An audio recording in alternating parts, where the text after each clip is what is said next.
Era Martinez had been working the night shift at the remote field hospital for 8 months.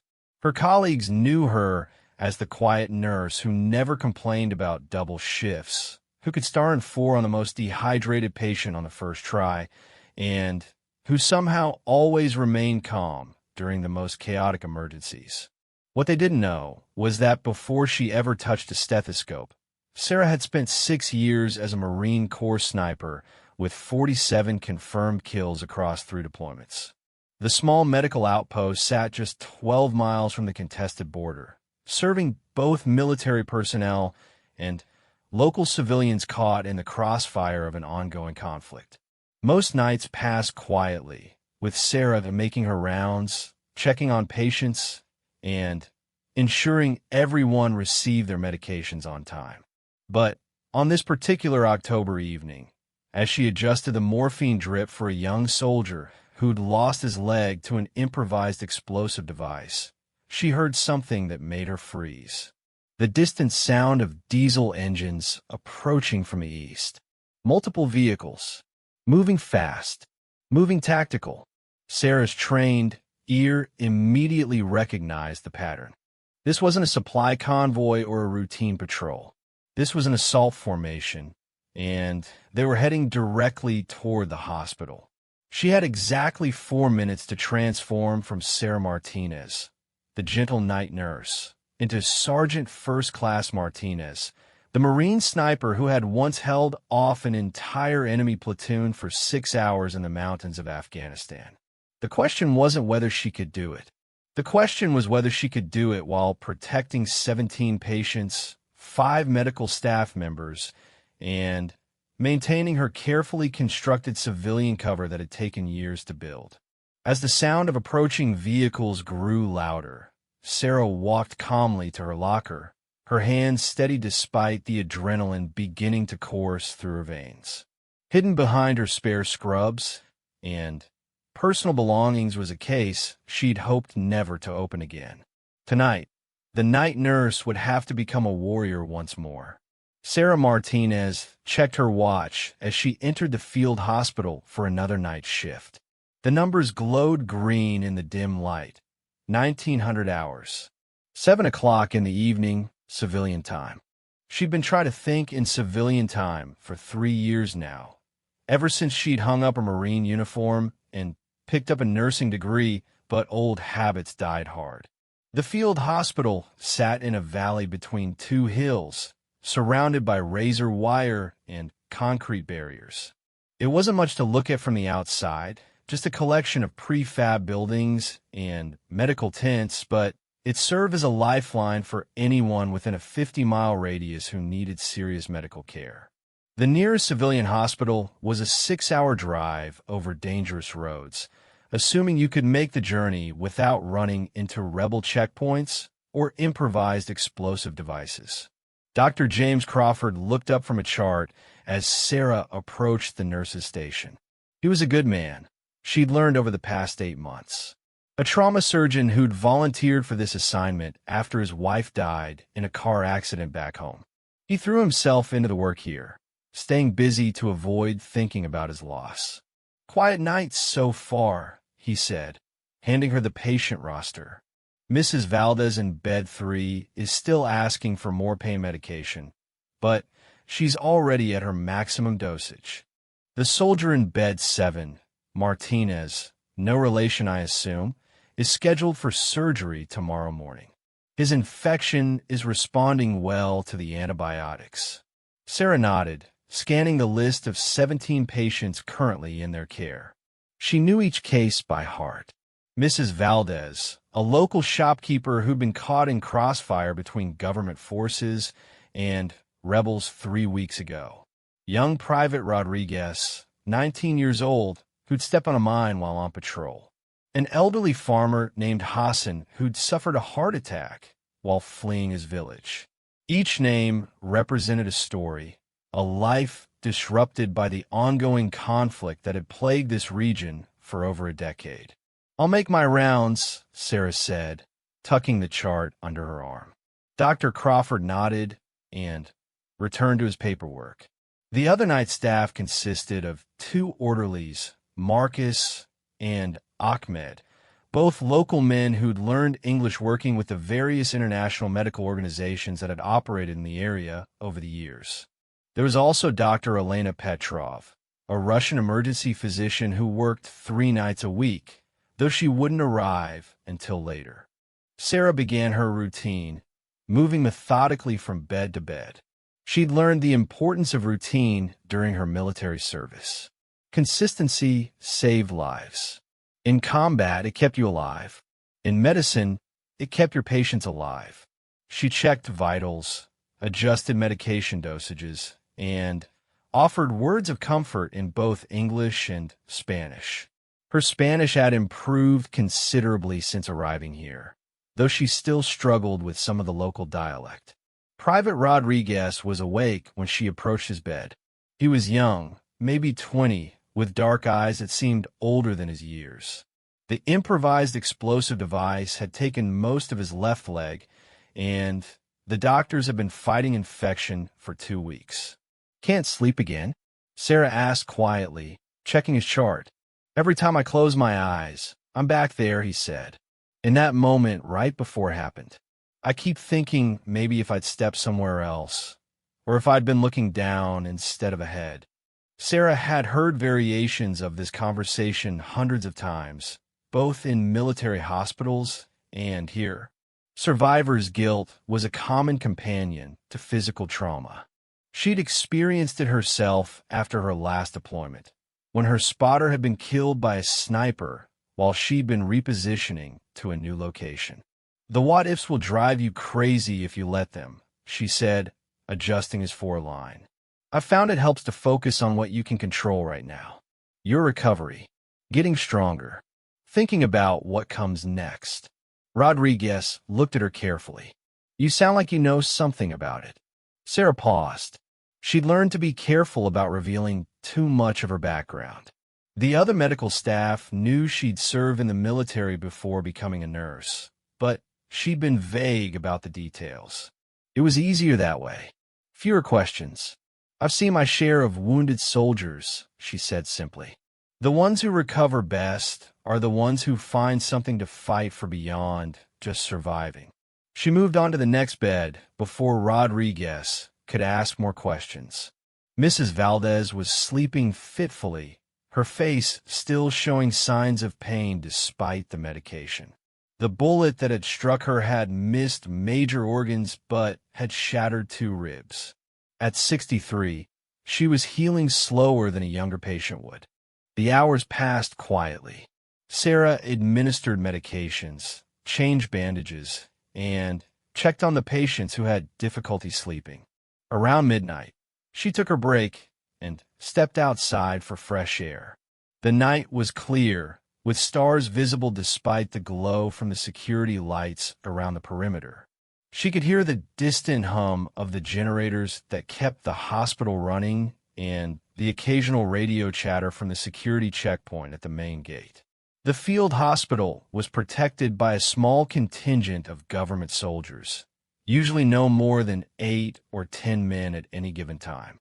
They maintained a checkpoint at the entrance and conducted regular patrols around the perimeter, but their primary mission was to secure the facility rather than engage in active combat operations. The hospital's protected status under international law was supposed to keep it safe from direct attack, though that protection hadn't always been respected in this conflict. Sarah knew the security arrangements better than most of the medical staff realized. During her first week, she'd conducted her own informal assessment of the facility's defenses. Force of habit from her military training. She'd identified the best defensive positions, the most vulnerable approaches, and the escape routes that could be used if the facility ever came under attack. It was information she hoped never to use, but old instincts died hard. Dr. Crawford found her outside on her break. "Penny for your thoughts?" "Just enjoying the quiet," Sarah replied. "Sometimes I think about what this valley must have been like before the war. Probably peaceful. Maybe farming communities, families who'd lived here for generations. I imagine it was beautiful, Crawford said. Hard to picture now, with all the barbed wire and security measures. He was quiet for a moment. Do you ever wonder if what we're doing here makes any real difference? We patch people up, but they just go back out into the same dangerous world that injured them in the first place.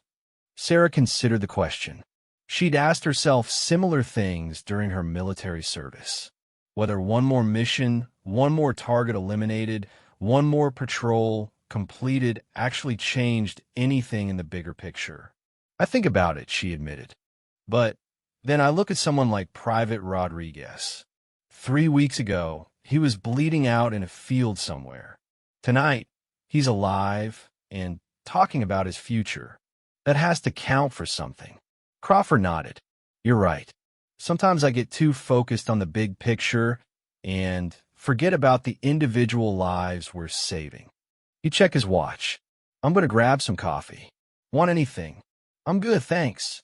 After Crawford went back inside, Sarah remained outside for a few more minutes. She found herself scanning the hills that surrounded the valley, a habit from her sniper training.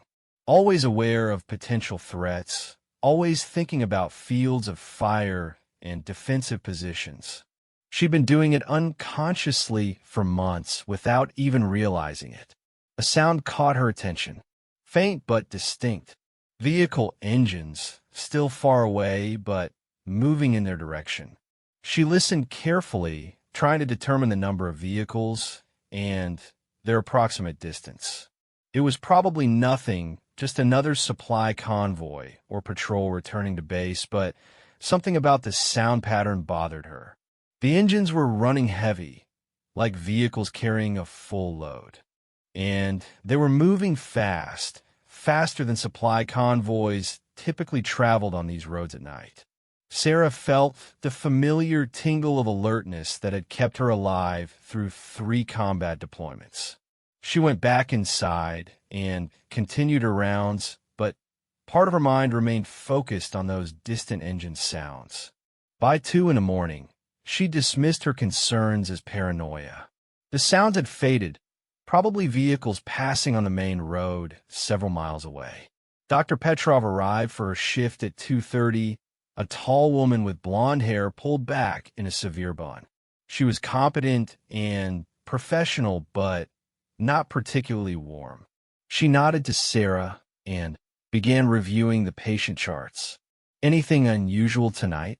Petrov asked in her accented English. No, Guayetsivt. Rodriguez is having trouble sleeping again, but his vitals look good. Mrs. Valdez's pain seems to be improving slightly. Petrov nodded and moved on to begin her own rounds. Sarah returned to her paperwork, updating patient charts and preparing reports for the day's shift that would arrive at 7. It was routine work, but she found it calming. There was something satisfying about maintaining accurate records, ensuring that every detail was documented properly. Around 3 in the morning, she heard the sound again. Vehicle engines, closer this time. Multiple vehicles moving in formation. Sarah set down her pen and listened carefully. This time, she was certain. These weren't friendly vehicles passing on a distant road. They were approaching the hospital directly. She walked to the window and peered out through the reinforced glass. The security lights illuminated the main approach road, but she couldn't see any vehicles yet.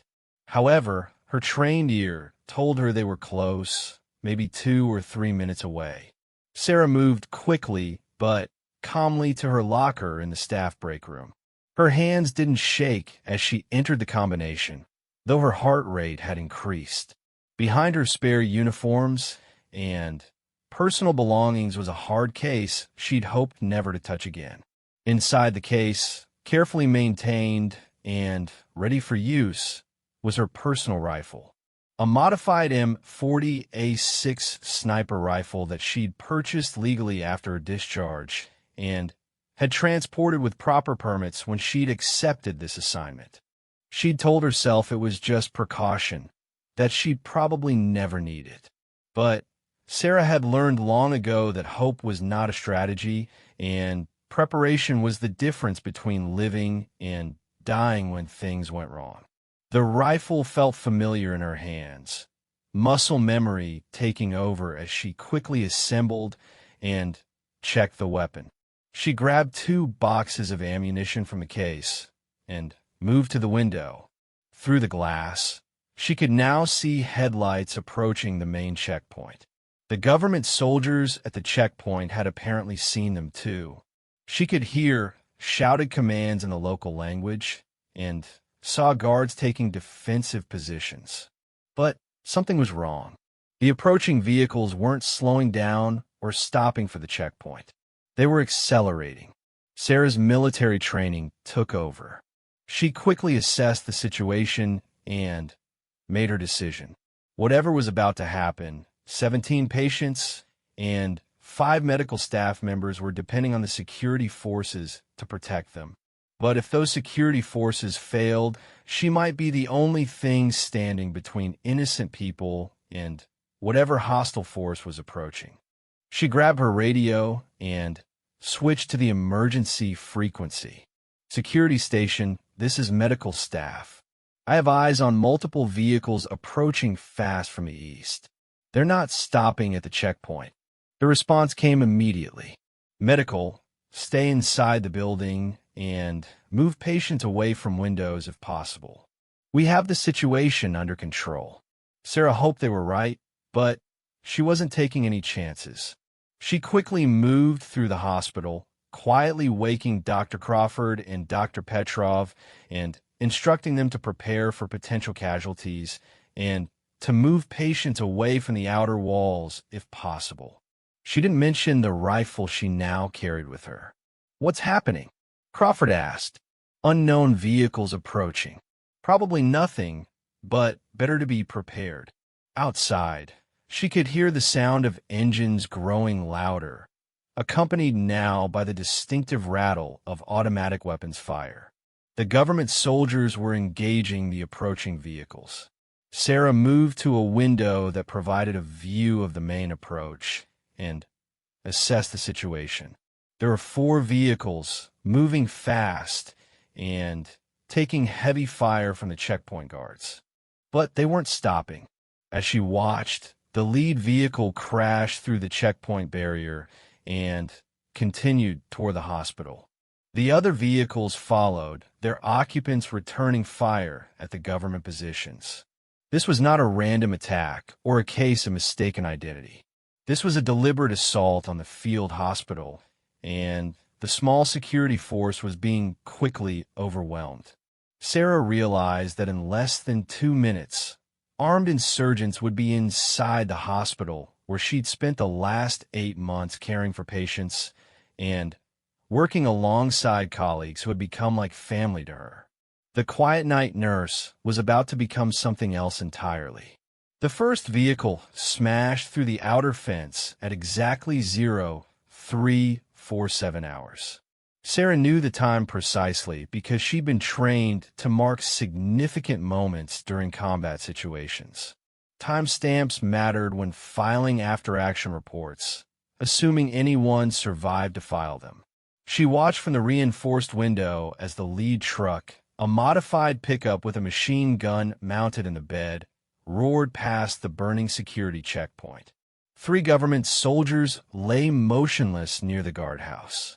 2 others had taken cover behind concrete barriers and were returning fire, but they were clearly outnumbered and outgunned. The attackers weren't wearing uniforms, but their movements showed military training.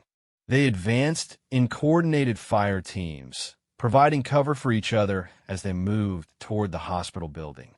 Sarah counted at least 12 hostile combatants, possibly more in the vehicles that had stopped near the perimeter to establish overwatch positions. Dr. Crawford appeared beside her, his face pale in the security lighting that filtered through the window. Sarah, we need to get everyone to the basement storage area. It's the most protected part of the building. How long will it take to move the patients? Sarah asked, her voice calm despite the chaos erupting outside.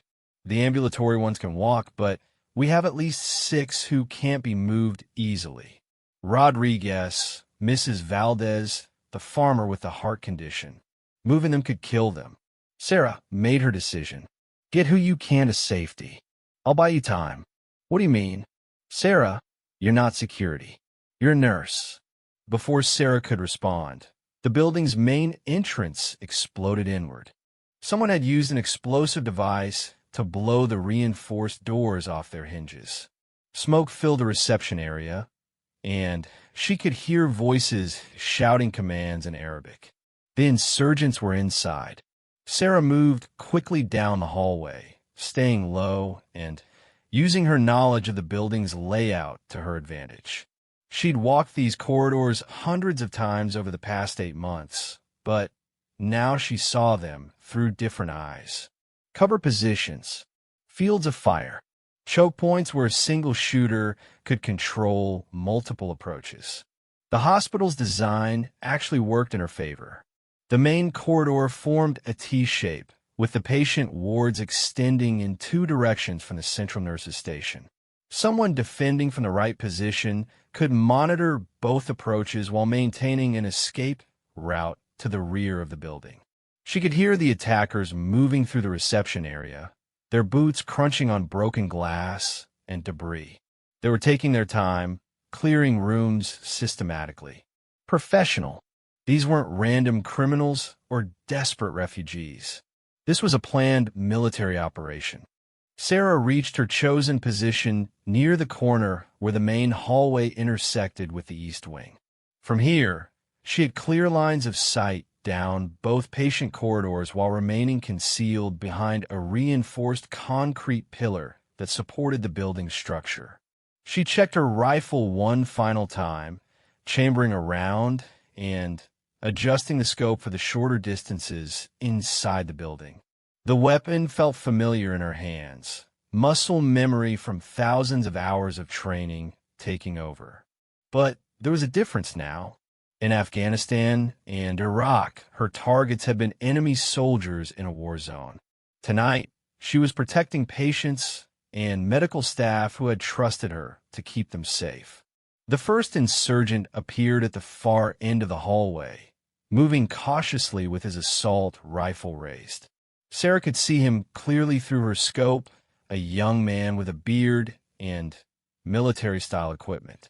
He was checking doorways methodically, following standard room-clearing procedures.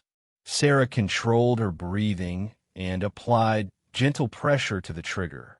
The rifle's report echoed through the hallway, and the insurgent dropped immediately. One shot, center mass, just as she'd been trained.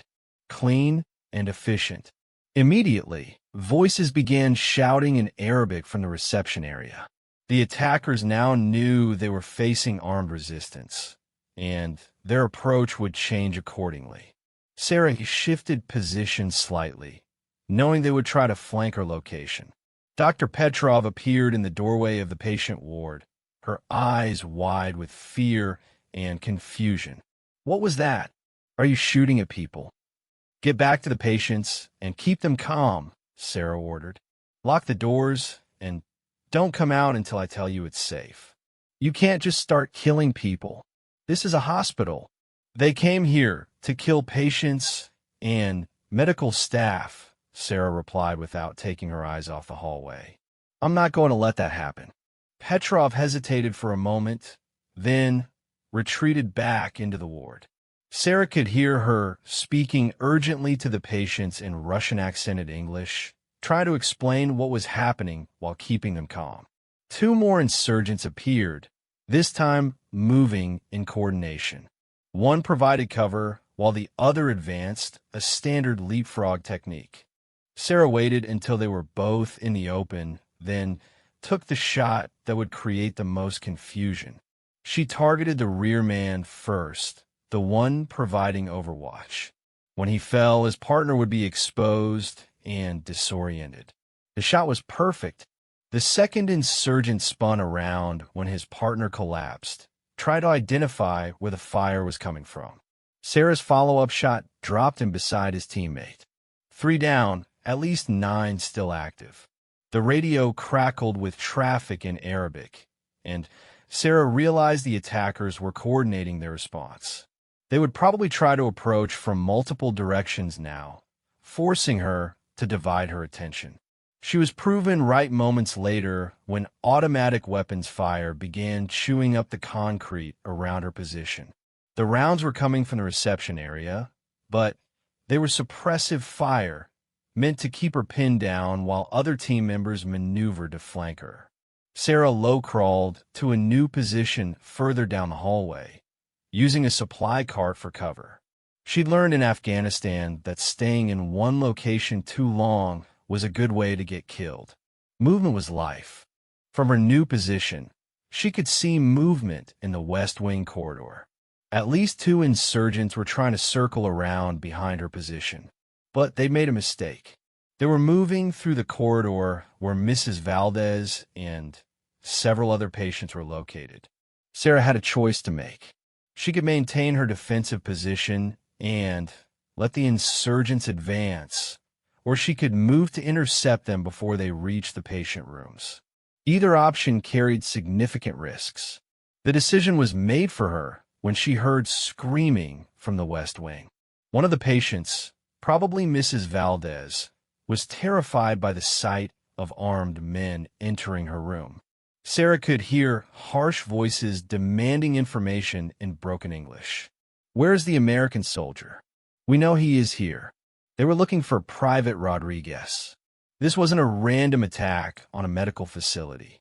They'd come specifically to capture or kill the wounded soldier.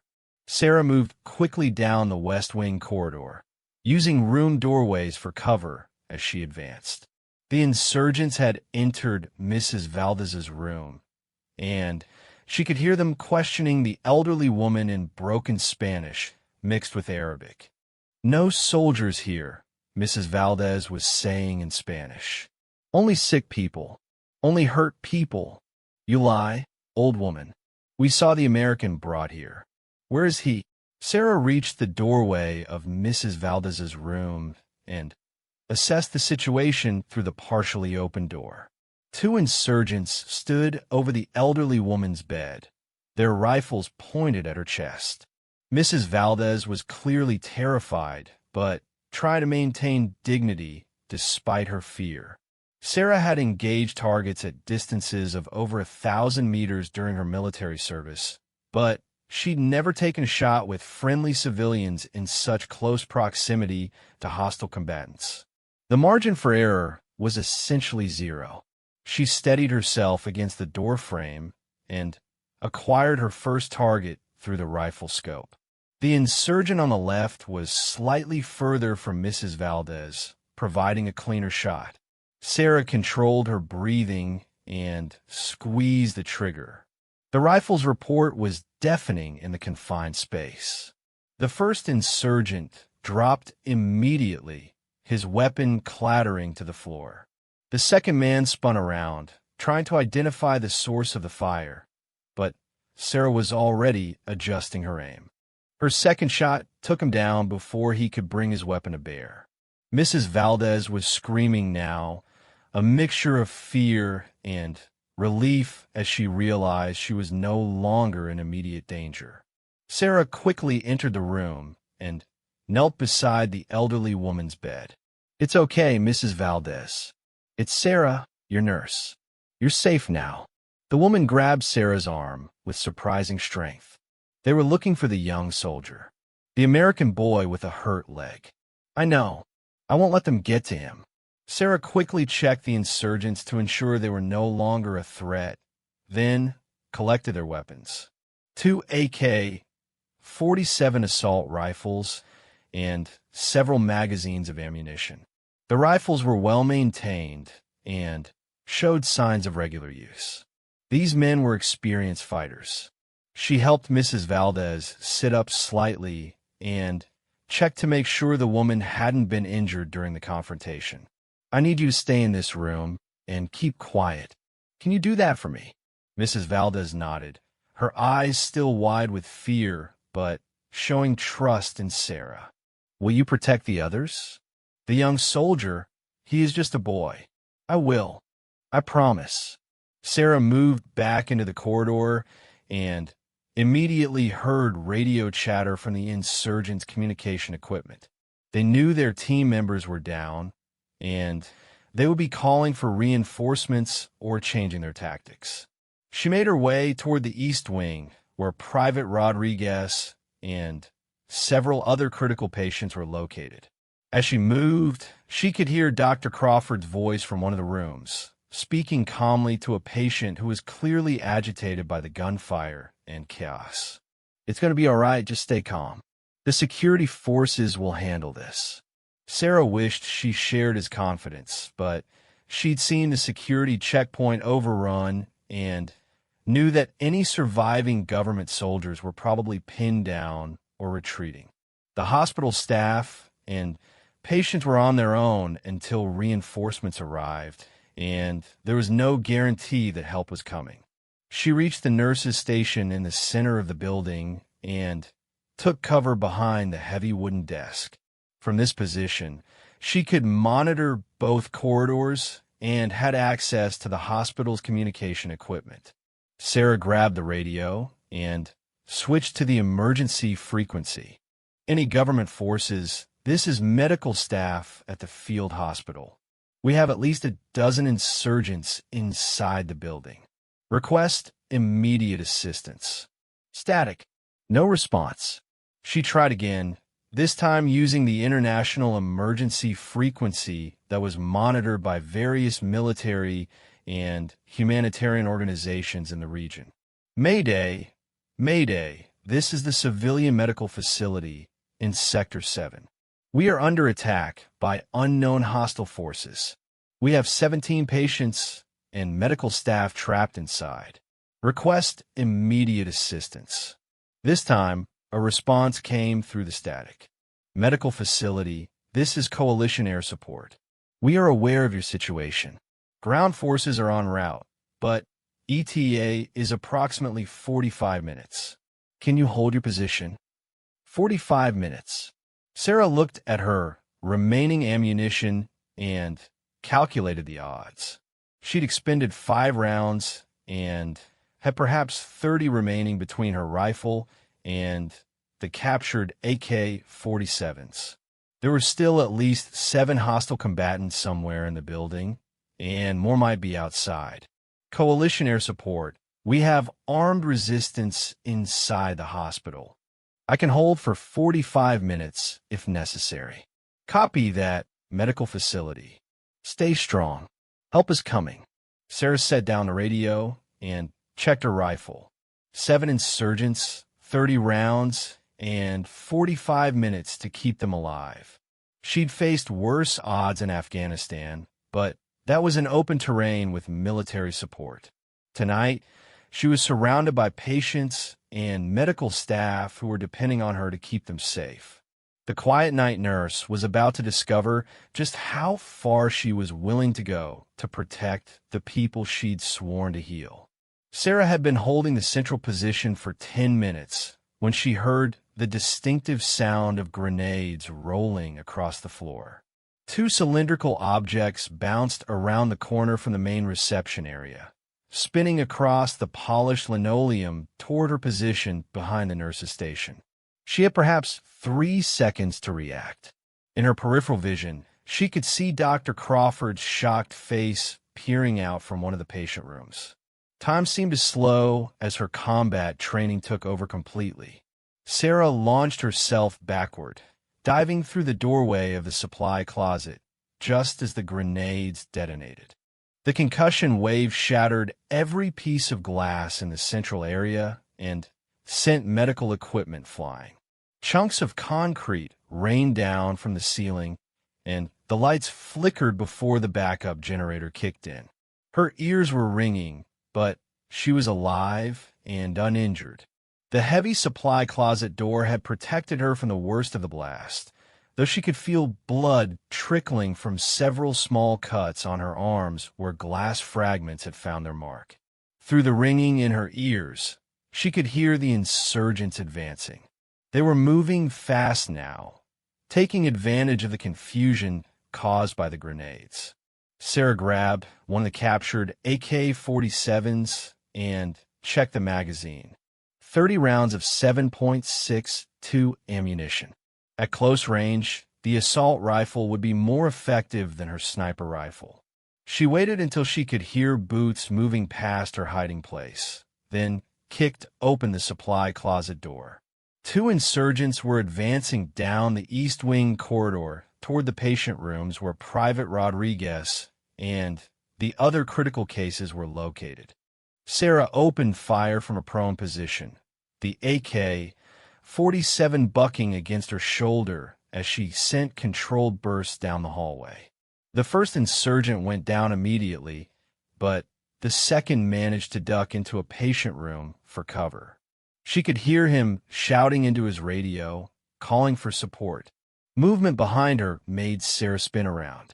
Another insurgent had entered through the devastated reception area and was trying to flank her position. She rolled left as his muzzle flashes lit up the smoke-filled corridor, bullets sparking off the concrete floor where she'd been lying. Sarah came up firing, the AK-47 set to semi-automatic for better accuracy. Her shots were precise despite the chaos, center mass hits that dropped the attacker before he could adjust his aim. But she knew the noise would draw more insurgents to her location. She needed to move, but first she had to deal with a hostile combatant who'd taken cover in the patient room. That room contained an elderly man who'd been recovering from surgery. The insurgent had a human shield, which complicated her options considerably. Sarah heard Dr. Crawford's voice from the room, speaking in a calm, professional tone despite the obvious stress in his words. "Please, this man is very sick. He needs medical attention. If you hurt him, you'll be committing a war crime." The insurgent's response was harsh and immediate. "Where is the American soldier? Tell me now, or the old man dies." Sarah realized she had to act quickly. The insurgent wasn't interested in taking prisoners or following any rules of war. He would kill the elderly patient without hesitation if he didn't get the information he wanted. She moved carefully down the corridor, using the debris from the grenade blast for cover.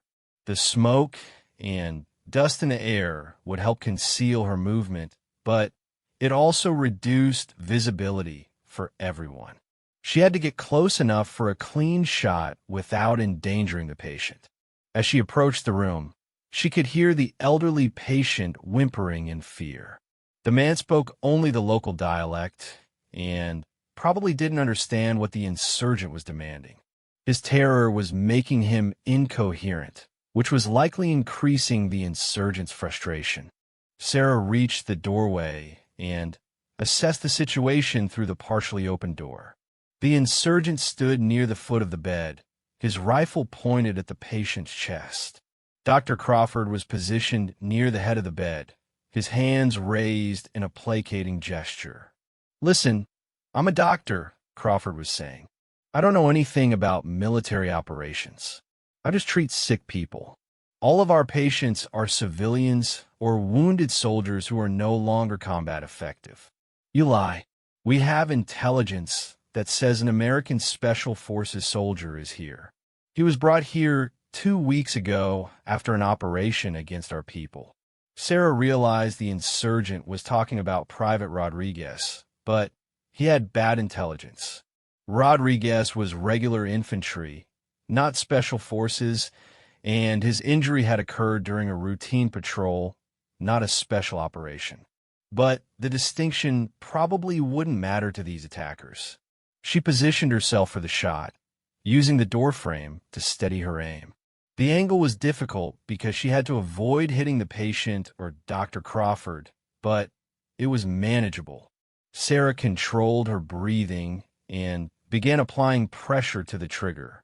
The shot was clean, a headshot that dropped the insurgent instantly. Dr. Crawford jumped back, startled by the sudden violence, but immediately turned his attention to the elderly patient who was now crying from fear and confusion. "It's okay," Crawford told the man in his limited local language. "Safe now." You are safe. Sarah entered the room quickly and checked to ensure the insurgent was no longer a threat. How many patients do we still have in the building? She asked Crawford.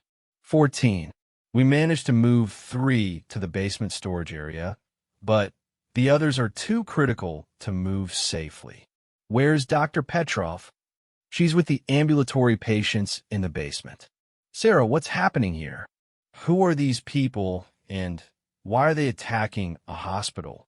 Sarah was reloading her rifle as they talked. They're looking for Private Rodriguez. They think he's special forces and that he has information about military operations. Rodriguez? He's just a kid who stepped on a mine. He doesn't know anything about special operations. I know that, but they don't. And they're willing to kill patients to get to him. Dr. Crawford stared at her for a moment, taking in her calm efficiency with weapons and her obvious familiarity with military tactics. Sarah, who are you really? Nurses don't fight like this. Before Sarah could answer, automatic weapons fire erupted from multiple directions. The remaining insurgents had regrouped and were conducting a coordinated assault on the central area of the hospital. She could hear at least 3 different weapons firing, which meant there were still several hostiles active. Stay with your patients and keep them calm, Sarah told Crawford. I'll handle this. She moved back into the corridor and immediately came under fire from insurgents positioned at both ends of the hallway. They had her caught in a crossfire, a classic military tactic that would normally be devastating. But Sarah had been in similar situations before, and she knew how to break out of crossfire. Instead of seeking cover, which would allow the attackers to maintain their advantageous positions, Sarah charged directly toward the nearest group of insurgents.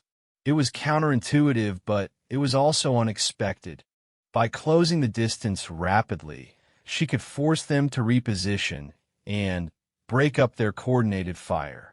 She sprinted down the hallway, firing controlled bursts from the AK-47 as she moved. The insurgents at the far end of the corridor were forced to hold their fire to avoid hitting their own people, while the closer group had to retreat to avoid being overrun. Sarah reached the corner where the hallway turned toward the reception area and took cover behind a concrete pillar.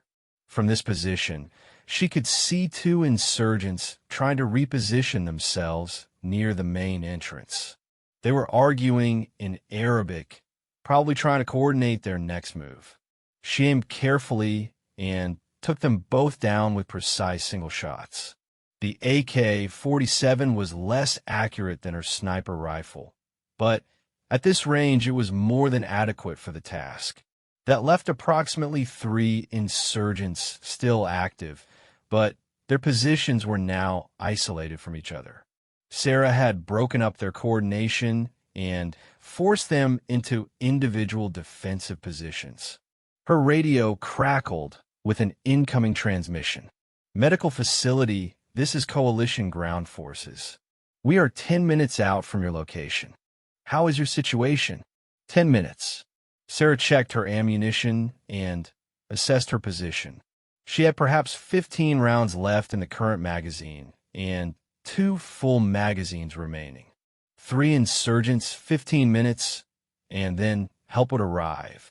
Coalition Ground Forces, we have approximately 3 hostiles remaining inside the building. I am maintaining defensive positions around critical patient areas. Copy that, medical facility. Can you mark your position with IR strobes when we arrive? Negative, I don't have IR strobes. I'll maintain radio contact to coordinate your entry. Sarah moved carefully back toward the patient areas. She needed to ensure that the remaining insurgents couldn't reach Private Rodriguez or any of the other patients before help arrived. As she rounded the corner toward the east wing, she came face to face with an insurgent who had been waiting in ambush. They saw each other at the same instant, both bringing their weapons up simultaneously. Time slowed as Sarah realized she was in a point-blank gunfight with no cover available. Her military training took over completely, muscle memory from thousands of hours of practice guiding her movements. She dropped to one knee as she fired, making herself a smaller target while maintaining her ability to aim accurately. The insurgent shots passed over her head as her rounds found their mark. He dropped immediately, his weapon clattering across the floor. But the sound of gunfire had attracted attention from the other insurgents. Sarah could hear them moving, try to converge on her position. She had to keep moving, couldn't allow them to corner her in a single location. She sprinted toward the nurse's station, diving over the damaged desk as bullets sparked off the metal equipment around her. From this central position, she could monitor multiple approaches and had access to the radio equipment. 8 minutes until help arrived. Sarah checked her ammunition one more time and prepared for the final phase of the longest night of her life. Outside, she could hear the distant sound of helicopter rotors approaching. The cavalry was coming, but she had to hold on just a little longer. 2 insurgents remained, and they knew their time was running out. That made them desperate, and desperate people made unpredictable decisions. Sarah Martinez, the quiet night nurse who had just wanted to help people heal, prepared for the final confrontation that would determine whether her patients lived or died. The sound of approaching helicopters grew louder, but Sarah knew the final moments would be the most dangerous. Desperate enemies often made suicidal attacks when they realized their mission was failing, and she could hear the remaining 2 insurgents moving through the building with increasing urgency. They were no longer trying to be tactical or careful. Their radio chatter had become frantic, and she could hear them arguing about whether to retreat or continue searching for Private Rodriguez. One voice was insisting they complete their mission, while the other wanted to escape before the coalition forces arrived. Sarah remained behind the nurse's station, monitoring both corridors through her rifle scope. She'd switched back to her sniper rifle for its superior accuracy, knowing that her remaining shots had to count. With only 8 rounds left in the magazine, every bullet was precious. Movement in the west corridor caught her attention. One of the insurgents was moving room to room, systematically checking each patient area. He was being reckless now, exposing himself as he kicked open doors and searched frantically. Sarah could hear patients screaming as he entered their rooms, terrified by his aggressive behavior. She lined up her shot carefully, waiting for him to expose himself fully. When he stepped into the corridor to move to the next room, Sarah squeezed the trigger. The shot was perfect center mass, and he dropped immediately. 1 insurgent remaining. The building fell silent, except for the approaching helicopters and the whimpering of frightened patients. Sarah waited, listening for any sound that would reveal the location of the final attacker. He would know that his partner was down, and he would be even more desperate now. Her radio crackled with an incoming transmission. Medical facility, this is Coalition Ground Team Alpha. We are 2 minutes from your location. Can you provide a situation update? Sarah keyed her radio, speaking quietly. Ground Team Alpha, I have 1 hostile remaining inside the building. Location unknown. 14 patients and medical staff are scattered throughout the facility. Be advised that the hostile may be using patients as human shields. Copy that, medical facility. We'll coordinate entry with you. What is your current position? Central Nurses Station, main floor. I have overwatch on both patient corridors. Roger. Stand by for entry. Sarah could hear the helicopters circling overhead now, and she saw spotlights sweeping across the building's exterior through the windows. The cavalry had arrived, but the most dangerous moments were still ahead. A sound from behind made her spin around.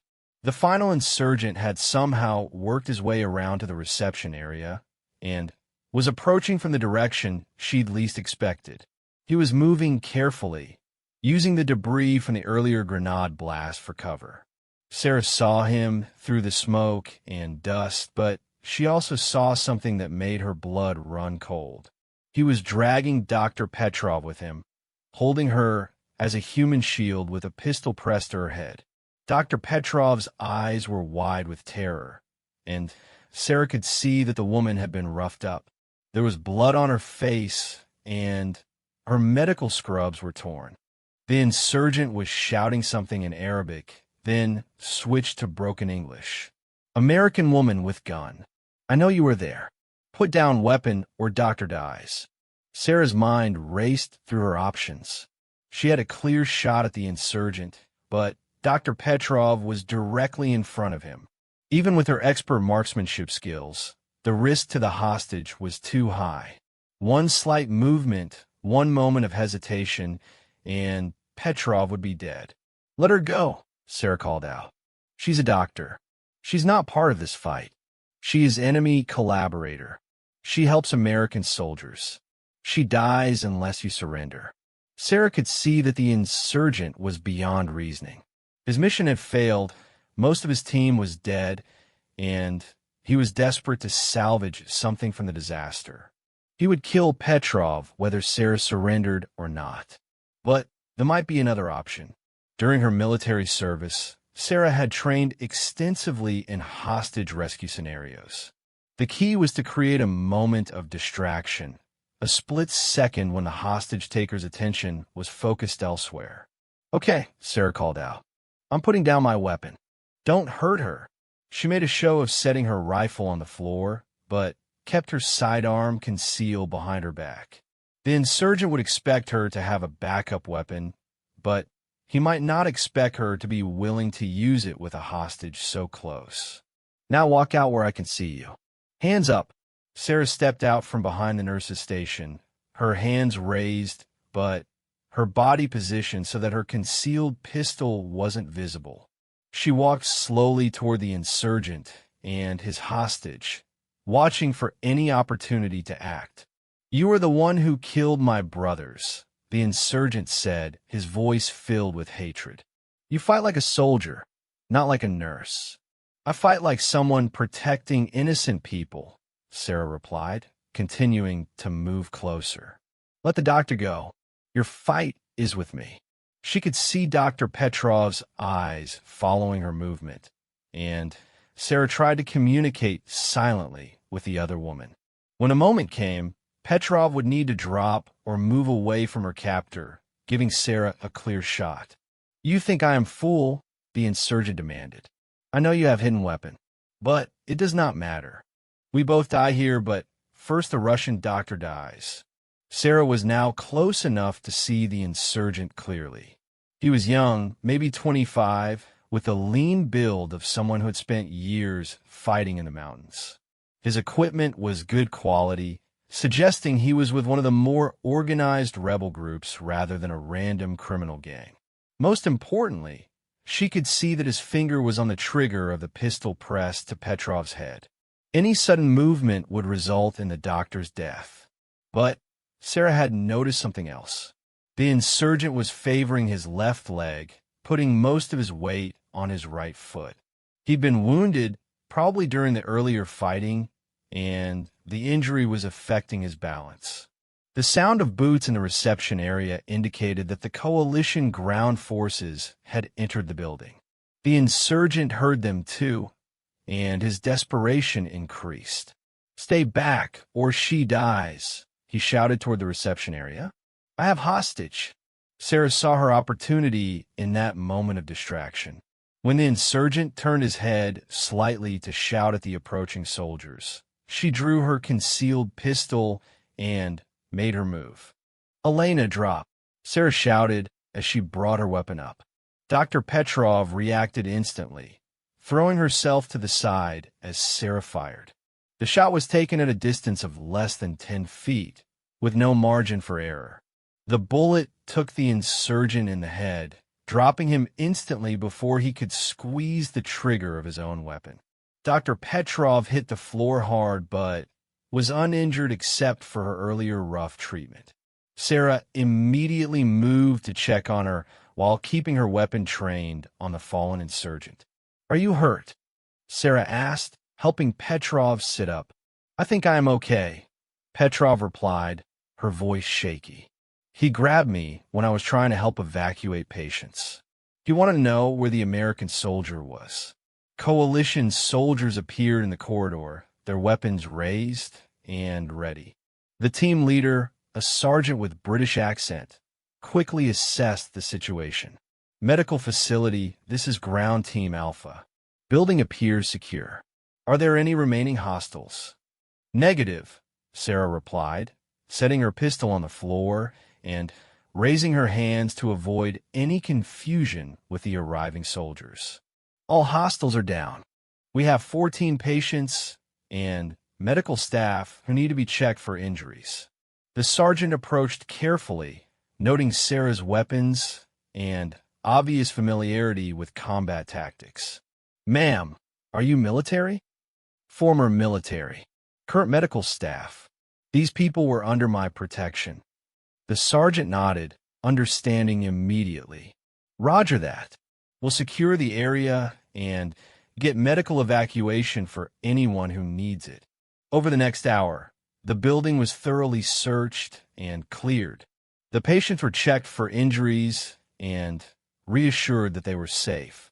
Private Rodriguez was awake and alert, unaware of how close he'd come to being captured or killed by the insurgents who had been specifically hunting for him. Mrs. Valdez grabbed Sarah's hand when she came to check on the elderly woman. "You saved us," she said in Spanish. "You're not just a nurse. You are a guardian angel." Sarah smiled tiredly. "I'm just someone who believes that hospitals should be safe places." Dr. Crawford found Sarah as she was giving her statement to the coalition intelligence officer. "Sarah, I need to ask you something, and I want a straight answer. Who are you really?" Sarah looked at the man who had become like a father figure to her over the past 8 months. He deserved the truth. "My name is Sarah Martinez. I served 6 years as a Marine Corps sniper before I became a nurse. I came here because I wanted to help people heal instead of fighting in wars. But tonight I had to be both." Crawford nodded slowly. "I thought there was something different about you. The way you stayed calm under pressure. How you seemed to know exactly what to do in every situation. You saved all of our lives tonight." "We saved each other," Sarah replied. "That's what we do here." As dawn broke over the valley, Sarah stood outside the field hospital and watched the sun rise over the hills where she'd once used her rifle to take lives. Today, she'd used those same skills to protect lives, and somehow that felt like the completion of a circle she'd started 3 years ago when she'd hung up her uniform. The quiet night nurse had proven that sometimes the best way to heal the world was to stand between innocent people and those who would harm them. But she hoped she'd never have to prove it again. 3 weeks after the attack, Sarah stood in the newly rebuilt reception area of the field hospital, watching a supply convoy unload medical equipment through the reinforced security checkpoint. The facility had been upgraded with better defenses and a larger security contingent, but life had gradually returned to something resembling normal. The physical scars of the battle were mostly gone. New windows had replaced the ones shattered by grenades. Fresh paint covered the bullet holes in the walls, and modern security equipment had been installed throughout the building. But the emotional scars would take longer to heal for everyone who had lived through that terrifying night. Private Rodriguez was walking again, slowly and with the help of crutches, but walking nonetheless. His physical therapy was progressing well, and the doctors were optimistic about his long-term recovery. More importantly, he'd shown remarkable resilience in dealing with the psychological impact of learning that insurgents had specifically targeted him. "It's not your fault," Sarah had told him during one of their conversations. "You're a soldier who was wounded in the line of duty. The fact that some people wanted to hurt you because of your service doesn't diminish the value of what you've done. Mrs. Valdez had recovered completely from her physical injuries and had been discharged to return to her family. But she visited the hospital regularly, bringing homemade meals for the staff and checking on the other patients. She'd appointed herself as an unofficial grandmother to everyone in the facility, and her presence brought a sense of normalcy and warmth that everyone needed. Dr. Crawford had requested a transfer to another facility shortly after the attack, not because he was afraid, but because he'd realized he needed time to process what had happened. "I became a doctor to save lives," he told Sarah before leaving. "I never expected to work alongside someone who had to take lives to protect patients. It's not wrong. It's just something I need to understand better." Dr. Petrov had surprised everyone by choosing to stay. The Russian physician had been deeply affected by her experience as a hostage, but she'd also been impressed by the way the medical staff had worked together under extreme circumstances. "This is where I am needed," she'd said simply. "These people depend on us, and I will not abandon them because of fear." Sarah's role at the hospital had changed significantly in the weeks following the attack. Officially, she was still a night shift nurse. Unofficially, she'd become the facility's security consultant and emergency response coordinator. The new military commander for the region, Colonel Anderson, had requested several meetings with her to discuss defensive improvements and threat assessment protocols. "Ma'am, I've read your military file," Anderson had said during their first meeting. "Your record speaks for itself, but I want to understand why you didn't report your background when you first arrived here." Sarah had considered her answer carefully. "Colonel, when I left the military, I wanted to put that life behind me. I became a nurse because I wanted to help people heal, not because I wanted to continue fighting wars. I disclosed my military service on my application, but I didn't see the need to mention my specific training unless it became relevant. And it became relevant." "Yes, sir." It did. Anderson had nodded thoughtfully. "The after-action reports from my men described the most professional defensive action they've ever witnessed from a single person. You held off a coordinated assault for 45 minutes while protecting civilian patients and medical staff. That's not something a typical ex-soldier could accomplish. I did what was necessary to protect my patients." "You did considerably more than that, ma'am. You saved lives that night, and I want to make sure you have the support you need to continue doing so." That support had come in the form of enhanced security measures, better communication equipment, and official recognition of Sarah's dual role as medical staff and security specialist. She'd been given access to upgraded weapons and equipment, along with authorization to coordinate with military forces in the event of future attacks. But perhaps the most significant change was in how the other medical staff viewed her. The revelation of her military background had initially created some tension. Some staff members had felt deceived, while others worried about the militarization of their medical facility. Those concerns had faded as it became clear that Sarah's priorities hadn't changed. She still worked the night shift, still provided the same compassionate care to patients, and still maintained the same professional relationships with her colleagues. The only difference was that everyone now knew she was capable of protecting them if necessary. Dr. Elena Petrov had been particularly supportive. "During that night, I saw two different people in Sarah," she told the rest of the staff. "I saw the gentle nurse who cares for patients with infinite patience, and I saw the warrior who would kill to protect those patients. Both are the same person, and both are exactly what we need here." The attack had also brought unexpected attention to the field hospital. International humanitarian organizations had increased their support, providing additional funding and resources. Media coverage had highlighted the challenges faced by medical facilities in conflict zones, leading to policy discussions about better protection for civilian medical infrastructure. Sarah had declined most interview requests, preferring to let others speak about the broader issues while she focused on her work. But she'd agreed to participate in a training program for medical personnel working in dangerous areas, sharing her expertise in threat assessment and emergency response. The most important thing to remember, she'd told one group of doctors and nurses preparing for deployment, is that your first priority is always patient care. But you can't help anyone if you don't survive long enough to do so. Awareness and preparation aren't about being paranoid or militaristic. They're about being ready to protect the people who depend on you.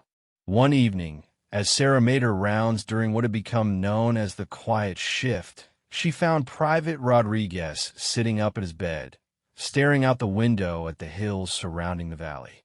"Can't sleep again?" she asked, checking his chart. "Actually, I've been sleeping better lately," he replied. "I was just thinking about something Dr. Crawford said before he left. He said that what happened here that night proved that good people will always find ways to protect each other, even in the worst circumstances."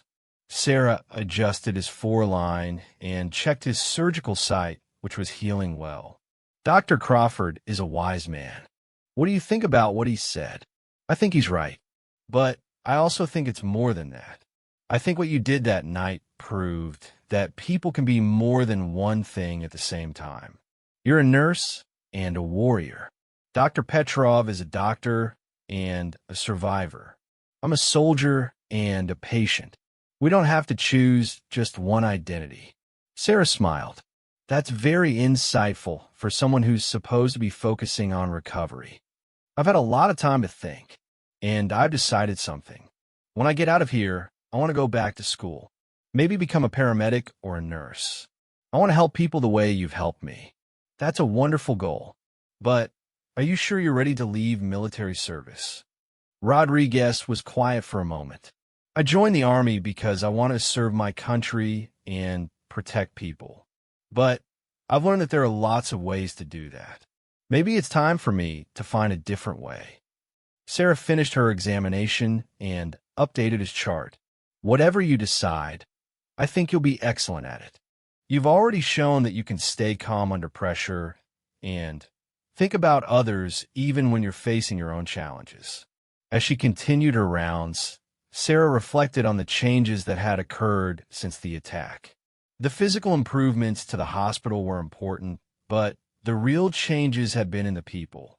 Patients and staff had developed a deeper appreciation for the fragile nature of safety and the importance of protecting each other.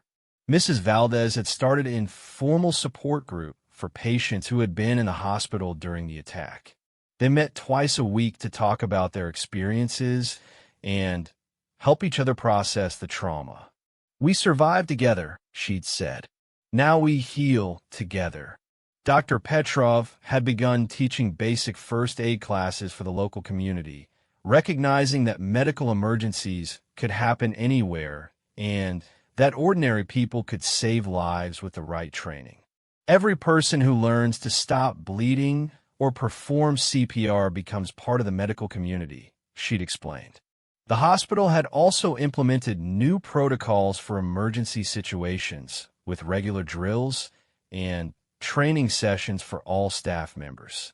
Sarah led these sessions, teaching her colleagues how to recognize potential threats, coordinate with security forces, and protect patients during dangerous situations.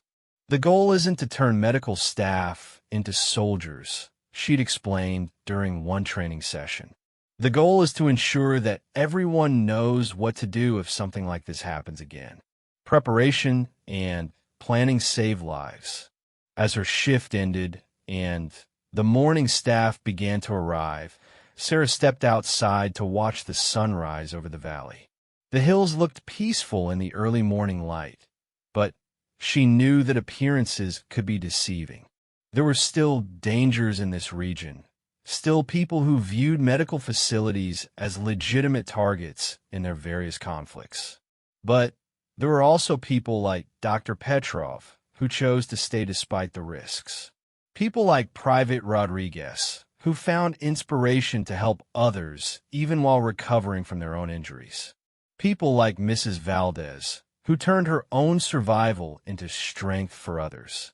Sarah's phone buzzed with a text message from her sister back in the United States. Saw the news coverage about your hospital. Are you okay? Do you want to come home? Sarah typed her reply carefully. I'm exactly where I need to be. This is home now. She looked back at the field hospital, where the morning shift was beginning another day of caring for patients who had nowhere else to turn.